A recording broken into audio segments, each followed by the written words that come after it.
오늘 하나님께서 우리에게 주신 말씀은 민수기 21장 말씀입니다. 민수기 21장 1절에서 9절까지 말씀을 보겠습니다. 제가 가진 구약성경은 230면에 있습니다. 같이 합독하도록 하겠습니다.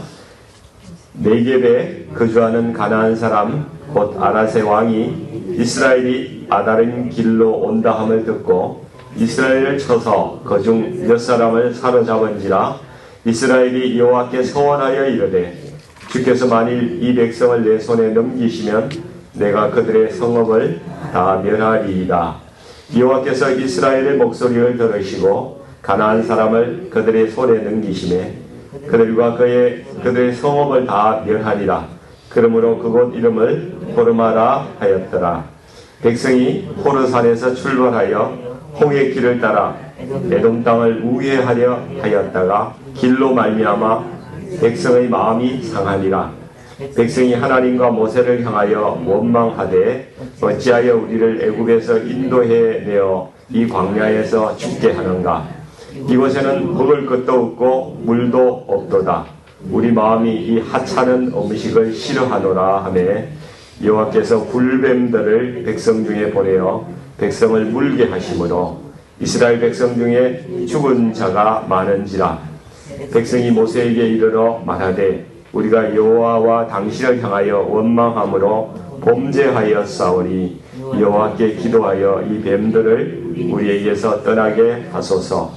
모세가 백성을 위하여 기도하매 여호와께서 모세에게 이르시되 불뱀을 만들어 장대 위에 매달아라.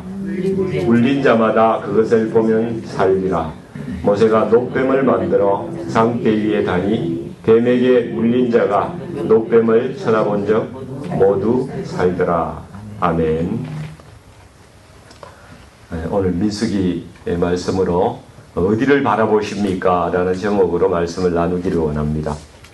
이제 이스라엘이 40년의 광야 생활을 끝내고 가나안을 향하고 있는 그러한 도중에 있습니다. 그동안 이스라엘을 이끌어왔던 영적 지도자들은 한 사람 한 사람 죽어가고 있습니다. 미디엄이 이미 죽었고 에돔 땅의 변경, 에돔 땅의 국경 지역에 있는 호르산에 왔을 때에 대제사장으로 있던 아론도 거기서 죽고 그 대제사장 직은 아들 엘르아살에게 성계가 되는 것을 우리가 어제 말씀을 통해서 보았습니다. 이제 모세만 남았습니다. 이스라엘 백성들이 이제 쭉 가나안으로 가고 있는데 직선길로 가야 될 거 아닙니까? 그런데 그 길로 가려고 그러면 에돔 땅이 있어요. 에돔 땅을 지나가야 되는데 그 왕에게 우리가 아무 짓도 안 하고 조용히 지나갈 테니까 좀 지나가자. 그러니까 에돔 왕이 허락을 안 합니다. 오히려 막고 무장을 하고 나와서 그들 이스라엘 백성들을 막았습니다. 그래서 할 수 없이 길을 우회해 가지고 빙 돌아서 가나안으로 올라갈 수밖에 없는 상황입니다. 그래서 4절에 보니까 길로 에돔 땅을 우회하려 하였다가 길로 말미암아 백성의 마음이 상하니라 이렇게 말씀하고 있습니다. 아마도 이 길이 되게 험난하고 사막 지역이고 그랬던 것 같습니다. 그러니까 먹을 것도 없고 물도 없고 메마른 길을 걸어가려고 하니까 그냥 사람들 마음이 상하고 입이 그냥 튀어나오는 거죠. 마음이 불편하면 왜 입이 튀어나오는지 모르겠어요. 이유는 모르겠는데 하여간 입이 튀어나옵니다. 이스라엘 백성들이 인내심을 잃고 하나님과 모세를 향해서 원망을 시작하죠. 본문 5절 말씀을 보겠습니다. 백성이 하나님과 모세를 향하여 원망하되 어찌하여 우리를 애굽에서 인도해 내어서 과거까지 다 소환을 합니다. 이 광야에서 죽게 하는가. 이곳에는 먹을 것도 없고 물도 없도다. 우리 마음이 이 하찮은 음식을 싫어하노라 이렇게 이야기합니다. 이 하찮은 음식은 뭘까요? 예, 만나를 이야기하는 거예요. 예, 만나를 두고 지금 이스라엘 백성들이 하찮은 음식이라고 그렇게 이야기를 합니다. 여러분, 우리도 인생에 장애물이 생기면은 마음이 상하는 일들이 참 많이 있죠. 예, 그렇습니다. 어떤 분은 사업이 계획대로 안 돼서 마음이 상하고, 어떤 분은 고생 끝에 이민생활 이제 어느 정도 자리 잡고 조금 이렇게 여행도 다니고 좀 시간을 가지고 즐겁게 살려고 했는데 덜컥 건강이 안 좋아서 본인이나 배우자나 병이 걸려서 아무것도 하지 못하는 그런 상황이 오면은 속이 상합니다. 고생끝 행복 시작이라고 이스라엘 백성들도 생각했는데 가나안 땅에 들어가기 직전에 좀 행복해지려고 하니까 왜 나에게 이런 문제가 생기는지 이해가 안 갑니다. 그렇지만 우리가 지나간 인생을 한번 되돌아보십시오. 이스라엘 백성들도 홍해를 건넌 기억이 있지 않습니까? 하나님의 능력으로 도와주셔서 홍해를 건너고 마라의 썬물을 만났을 때에 그 썬물이 단물로 바꿔주시는 하나님의 은혜가 있었습니다. 우리의 삶에도 이러한 홍해를 걷는 경험도 있고 마라를 썬물을 단물로 바꿔주신 하나님의 은혜가 얼마나 많이 있었습니까? 한두 번이 아니었죠. 그리고 우리도 살아온 거예요. 그점 경험해 봤으면은 하나님의 인도하심이 여전히 우리에게 있을 것이라 이렇게 생각할 수 있어야 되는데 그것을 기억하지 못하죠. 당장 옛날은 옛날이고 지금 당장 내 앞에 닥친 이 고난이 나에겐 큰 겁니다. 거기에 그냥 몰입돼서 압도되어 버리죠. 그래서 이전에 받았던 은혜는 다 잊어버리고 마치 하나님이 안 계신 것처럼 또 그렇게 행동하는 것이 우리의 삶입니다. 그래서 원망하는 거죠. 우리 인간에게는 항상 뭐 일이 있으면 원망하고 불평하는 이런 그 죄성이 뿌리 깊게 박혀 있는 것 같아요. 유전자처럼 그렇게 박혀 있는 것 같습니다. 우리가 어떤 일이 있을 때에 혹시 나에게 원망하는, 자주 쉽게 원망하는 그런 성향이 있지 않은지 한번 돌이켜 봐야 됩니다. 이스라엘 백성들이 원망하는 말이 40년 동안 항상 내려주시고 지금도 이 가나안으로 가는 길 도중에 여전히 내려주시는 이 만나의 은혜를 잊어버렸어요.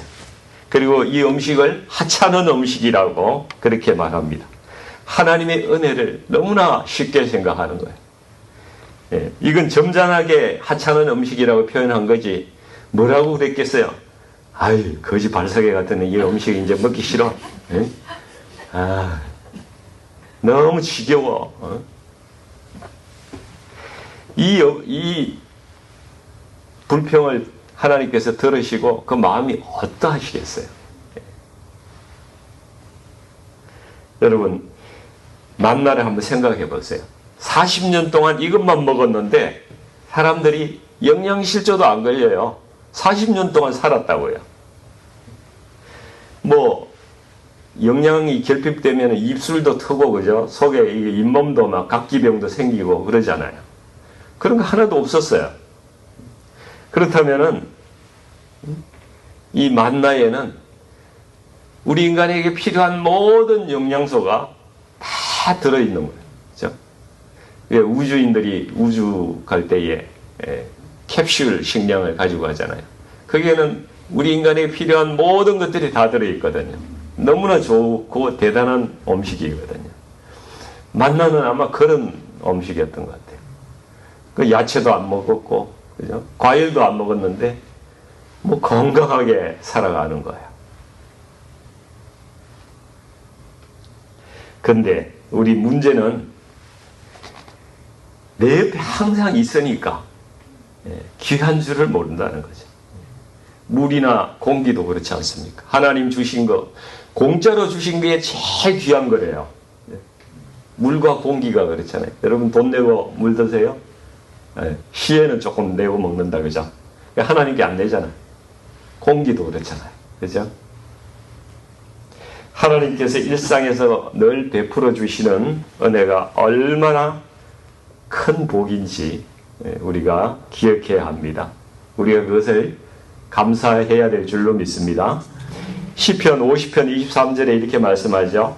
감사로 제사를 드리는 자가 나를 영화롭게 하나니 그의 행위를 옳게 하는 자에게 내가 하나님의 구원을 보이리라. 감사하는 자에게 하나님의 구원을 보이겠다고 말씀하고 계세요. 여러분, 이 만나가 요한복음 6장에서 예수님께서 만나를 설명해 주시죠. 나는 생명의 떡이니 내게 오는 자는 결코 줄이지 아니할 터이요 나를 믿는 자는 영원히 목마르지 아니하리라. 그러니까 이 만나가 생명의 떡인데 예수님이시라는 거예요. 예수님 자신이 만나였다는 것입니다. 그것을 이스라엘 백성에게 말씀해 주시는 것이죠. 메마른 광야에서 우리 주님은 하루도 빠짐없이 자기 백성의 공고함을 채우시고 그 배고픔을 살피시고 먹이셨습니다. 날마다 그 만나를 먹은 사람은 건강하게 살았습니다. 우리도 영적으로 이 시대에 이것을 해석한다 그러면 매일매일 주님의 말씀과 주님의 그 생명의 떡을 매일 주님과 교제하면서 먹는 자는 늘 건강하고 늘 활기차고 생명력 있게 살아갈 수 있다는 말씀이죠. 아멘. 예, 그 주님과 교제하는 사람만이 하나님의 생명을 누릴 수 있는 것입니다. 근데 만나 이제 싫어. 내 인생에 이제 예수님은 필요 없어. 하나님 지겨워. 만나를 원하지 않는 것은요, 이렇게 이야기하는 것 같은 거예요. 그러니까 신자의 불평과 원망은 하나님을 거부하는 거예요.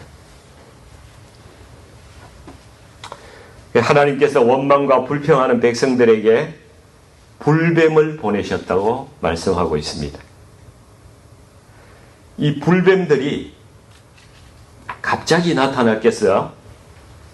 하늘에서 뚝 떨어졌습니까?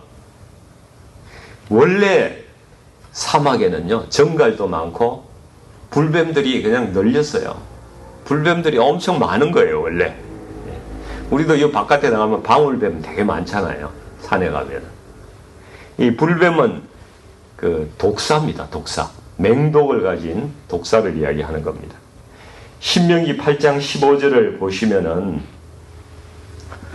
이렇게 되어 있어요. 원래 너를 인도하여 그 광대하고 위험한 광야, 곧 불뱀과 정갈이 있고 물이 없는 간조한 땅을 지나게 하셨다고, 하나님께서 그렇게 하셨다고 말씀하고 있습니다. 그러니까 원래 뱀이 있었는데요, 그것을 하나님께서 지금까지 이스라엘 백성들에게 은혜로 막아주셨던 거예요. 그 보호막을 쫙 펼치셔서 뱀들에게 물리지 않도록 하나님께서 지켜주셨다는 것입니다. 그러니까 우리가 하나님께 대들고 원망하면 안 돼요. 대들고 원망하면은 하나님의 보호막이 그냥 열어두시는, 보호막을 내려놓으실 수가 있는 거예요. 그렇죠? 사람들이 잘못은 자기가 해놓고 원망은 하나님께 하는 사람들이 참 많아요. 왜 이렇게 하시냐고. 근데 자기가 잘못했어. 하나님이 진노하시면 은혜의 보호막이 사라질 수 있습니다. 사방에서 불뱀들이 늘 우리를 노리고 있어요. 언제든지 우리를 물 수가 있습니다. 하루에 집에 나갔다가 아무 탈 없이 귀가하는 게 하나님이 얼마나 우리를 하루 동안 도우시고 계신지를 아셔야 됩니다. 감사해야 돼요. 그것이 하나님의 은혜임을 알아야 됩니다. 우리 성도님들, 우리가 당연하게 여겼던 것들이 당연한 게 아니라는 거예요. 그렇죠? 우리 가정과 건강과 재물과 행복, 지금 내가 누리고 있는 것이 있다면은 이거 하나님께서 지켜주시지 않으면요, 한순간에 붕괴될 수 있어요. 이거 아무것도 아니에요. 그냥 보면 눈 녹듯이 녹아서 없어지는 것이 이런 것들입니다. 이런 것들이 정작 무너질 때에 우리가 뭐 할 수 있는 게 아무것도 없다는 거예요. 우리는 힘이 없어요. 하나님께 은혜를 구하는 길밖에는 다른 길이 없습니다. 그래서 백성들이 모세에게 하나님께 기도해서 이 불뱀들이 떠나갈 수 있도록 그렇게 해달라고 요청을 하죠. 이스라엘 백성들에게 우리가 배울 점이 한 가지가 있는 것 같아요. 다른 건 배울 게 별로 없는데 배울 점이 있어요. 잘못했을 때 빨리 엎드리는 거예요. 그냥 잘못했을 때 그냥 무릎 꿇고 적시 엎드리는 거예요. 7절을 같이 한번 읽어볼까요? 7절 말씀. 백성이 모세에게 이르러 말하되 우리가 여호와와 당신을 향하여 원망함으로 범죄하였사오니 여호와께 기도하여 이 뱀들을 우리에게서 떠나게 하소서. 모세가 백성을 위하여 기도하매. 이스라엘 백성들이 학습이 돼서 그런지 문제도 자주 일으키지만은 빨리 회개합니다. 회개가 빠르면은 여러분 회복이 빠릅니다. 근데 회개하지 않으면요 엄청 오래 걸려요. 그냥 고난의 가시밭길을 돌고 돌다가 마지막에 가서 회개하죠. 근데 인생이 다 가버렸어요.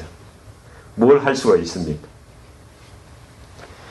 이스라엘 백성들에게는 잘못하는 게 문제가 아니라 늘 하나님을 원망하는 것이 죄였습니다. 일상의 축복에 감사하지 않는 게 잘못한 죄였어요. 하나님께서 주신 선물을 하찮게 여기는 것이 이스라엘 백성의 죄였습니다. 우리도 마찬가지예요. 하나님께서 허락하신 재앙은 하나님만이 해결하실 수가 있어요. 다른 어떤 누구도 어떻게 하더라도 해결될 수 없어요. 하나님이 닫으시면은요, 열 자가 없고, 하나님이 열면은 닫을 자가 없는 거예요. 이스라엘 백성의 현재 상황은 이 불뱀에 물려서 독사의 맹독이 온몸에 퍼져 있는 상황입니다. 우리도 그래요. 모든 인간들은 사단이라는 큰 뱀에게 물린 자들입니다.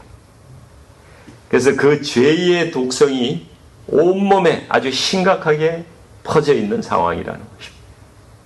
모든 사람이 그렇게 철저히 타락했다는 말씀이죠. 이것을 우리가 해결할 방법이 없습니다.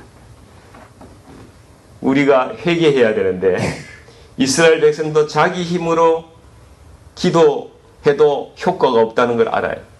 그래서 모세에게 중보를 부탁하는 겁니다. 우리도 우리 스스로 기도한다고 되는 게 아니에요. 예수 그리스도의 이름으로 예수 그리스도의 보혈의 능력을 의지해서 기도해야 회개도 되고 용서가 되는 것입니다. 우리가 예수 그리스도의 보혈을 의지해서 회개해야 돼요. 사도행전 2장 21절에 누구든지 주의 이름을 부르는 자는 이 구원을 받으리라, 이렇게 말씀합니다. 우리 하나님께 그냥 대충 회개하면 안 돼요. 하나님 죄송해요, I'm sorry 이런다고 되는 게 아니고 예수 그리스도의 이름을 의지해서 우리가 간절히 기도해야 될 줄 믿습니다. 백성들이 이렇게 회개할 때 하나님께서 해결책을 주셨어요. 불뱀의 형상을 만들어서 장대 위에 매달고 뱀에 물린 자는 그것을 보라고 말씀하고 있습니다. 그래서 모세가 이 놋으로, 청동이죠, 구리, 청동 구리로 뱀의 형상을 만들어서 장대 위에 달았더니 어떻게 되었습니까? 9절 말씀 같이 읽어보겠습니다. 모세가 놋뱀을 만들어 장대 위에 다니 뱀에게 물린 자가 놋뱀을 쳐다본 적 모두 살더라. 아멘. 네. 이 놋뱀은 예수 그리스도의 십자가를 예표하는 것이죠. 예수님께서 요한복음 3장 14절 15절에서 그것을 말씀으로 증거하셨어요. 모세가 광야에서 뱀을 든 것 같이 인자도 들려야 하리니 이는 그를 믿는 자마다 영생을 얻게 하려 하심이니라. 그러니까 놋뱀을 바라본 자가 살았습니다. 어디를 바라봐야 산다고요? 놋뱀을 바라봐야 되는데 이 놋뱀이 무엇을 바라보는 것입니까? 예수 그리스도의 십자가를 바라보는 것입니다. 예수 그리스도의 십자가를 바라보는 자만이 산다는 것입니다. 바라보지 않는 사람은 다 죽었습니다. 우리 성도님들 가운데서도 간혹 이런 분들이 계세요. 예수님을 바라봐야 되는데 힘들다 그러면서 인간적인 생각과 걱정 근심만 많이 하고 인간적인 방법으로 뭔가를 자기 힘으로 해보려고 아둥바둥 하는데 정작 예수님을 바라보지 않는 사람들이 너무나 많이 있다는 것입니다. 그럼 문제 해결이 되지가 않는 거야. 그래서 나는 급하게 이 문제를 해결해야 되기 때문에 예배 드릴 시간이 없어요. 기도할 시간이 없습니다. 그리고 그 다른 데 가서 열심히 인간적으로 노력을 하고 있어요. 그러나 그것이 이 문제를 해결할 수 있는 힘이 되지 못하는 것입니다. 오늘 말씀해 보시는 것과 같이 문제 해결의 비결은 십자가를 바라보는 거예요. 십자가 바라보지 않으면 문제 해결이 되지 않는 것입니다. 큰 문제를 가지고 있는 사람이 다른 분들에게 나의 문제를 위해서 기도해 주세요. 그렇게 해놓고 정작 자기는 기도를 안 합니다. 기도의 자리에 나오지도 않아요. 이것은 다른 사람에게 대신 놋뱀을 좀 바라봐 주세요. 당신이 바라봐 주세요. 그리고 자기는 그 놋뱀을 쳐다보지도 않는 거예요. 그러면 살 수 있습니까? 구원이 있습니까? 다른 사람이 오히려 기도 자리에 나온 사람이 사는 거죠. 정작 본인은 문제를 가지고 있는 사람은 살지 못하는 거예요. 문제 해결이 되지 않는 것입니다. 자기가 먼저 십자가 바라보고 죽기 살기로 기도해야죠. 우리 사랑하는 성도님들 지금 어디를 바라보고 계십니까? 우리를 살리는 십자가를 바라보고 계십니까? 하루 종일 스마트폰을 바라보고 계십니까? 한국 사람들이 평균 하루에 3시간을 스마트폰을 본다고 그래요. 우리 교회 어르신들 이야기를 들어보니까 나라 걱정이 돼가지고 밤에 잠도 안 오고 그래서 스마트폰을 하루 종일 그 정치 이야기, 좌우의 대립과 막 이런 누구 나쁜 놈 해가면서 하루 종일 스마트폰만 보면서 24시간을 보내시고 계시대요. 세상이 염려스러우십니까? 그럼 십자가를 바라보고 기도하셔야 돼요. 스마트폰 아무리 바라봐도 해결이 안 돼요. 그렇지 않습니까? 뭐가 해결되겠습니까? 기도할 때 변화가 일어나고 하나님께서 길을 열어주시는 것입니다. 그리고 우리가 예수님을 묵상하는 시간을 늘려야 돼요. 말씀 보고 묵상해야 됩니다. 히브리서 3장 1절에도 그러므로 함께 하늘의 부르심을 받은 거룩한 형제들아 우리가 믿는 도리의 사도이시며 대제사장이신 예수를 깊이 생각하라. 예수를 깊이 생각하라고 말씀하고 있어요. 예수님을 깊이 생각하라는 것은 하나님 말씀을 묵상하고 그 말씀 속에서 주님의 음성을 듣고 그 말씀 속에 하나님의 뜻이 무엇인지 우리가 그것을 깨닫고 그것을 삶에 적용하기 위해서 아둥바둥하고 그렇게 살아가야 된다는 것입니다. 인생에서 가장 어렵고 힘든 순간에 우리는 목숨 걸고 예배하고 기도하는 길밖에 없습니다. 인생의 위기에서 무엇을 할 수 있습니까? 다른 좋은 방법이 있으세요? 있으면 좀 가르쳐 주세요. 아무것도 없는 것 같아요. 우리가 전심으로 예배하고 말씀 붙들고 읽고 그 붙들고 주장하고 그런 삶을 살아가시는 저와 여러분이 되시기를 이 아침에 축원드립니다. 우리 같이 기도하겠습니다.